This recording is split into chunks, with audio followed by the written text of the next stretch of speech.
mostly is we see Charles in real life, which is kind of beautifully cut suits. The legs on the suits are a little bit wider than we are used to because of the period. So they're kind of straight down, which I actually love and prefer. I would happily have kept 4 of my suits. I think I only have 5. I wanted all 4 of the 5.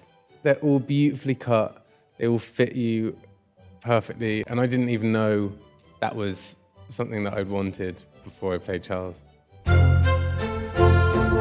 I worked with a dialect coach. He's worked on all of The Crown, called William Conacher. When he worked with Claire Foy, her in was, rather than say yes, you say ears. So you go ears, which is their way of saying yes. And then the other one is that every time Charles speaks, everything is through the teeth, like that. So there you go, that's a bit of Charles. The only bit of Charles I'll be doing today. When Prince Charles gets out of the car, he goes, "Park it, park it, park it," like that, and waves to the crowd. I don't know if he still does that, but I do it a lot.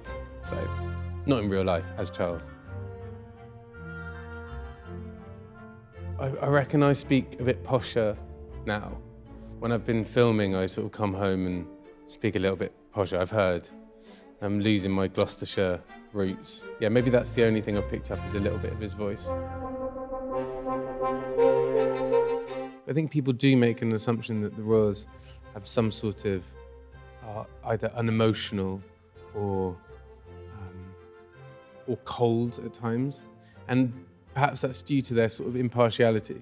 And then I think playing a character, the character of Charles, which also we should differentiate, it's very different to the real Charles, of course. You feel a lot more, and so you engage on a level of emotional response that perhaps we don't know in real life. We don't see as Charles. There was a line that Peter wrote in the series. I can't remember which episode it's in, but basically about here's a guy who's waiting for his mother to die in order for his life to have meaning. And I thought that was kind of the kind of crux of Prince Charles. Yes, the ears are the first thing anyone thought of when I said I was playing Prince Charles.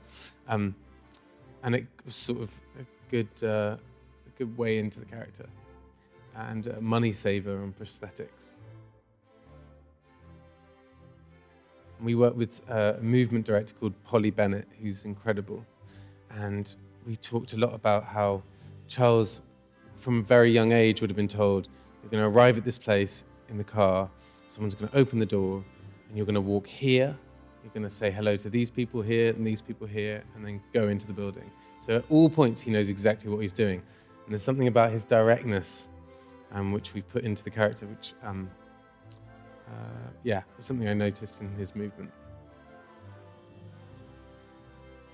The differences between Charles that I've just played and Charles as we know him now. First of all, he's learning stuff. You know, at that age, we're all really young. Often we don't know exactly what is right and wrong, and he's trying to work his way through this incredible responsibility on his shoulders. Also, a younger Charles talked about climate change when we all thought, oh, crazy Charles, what's he talking about? So I guess one difference is that we now know that Charles was right all along. I hope he's not offended. I would genuinely be interested to know whose ears are bigger. I'd love to talk to him about what his experience has been like as a sticky out-eared man, and whether that's caused him any trouble, hasn't caused me any trouble. It's been really good for me.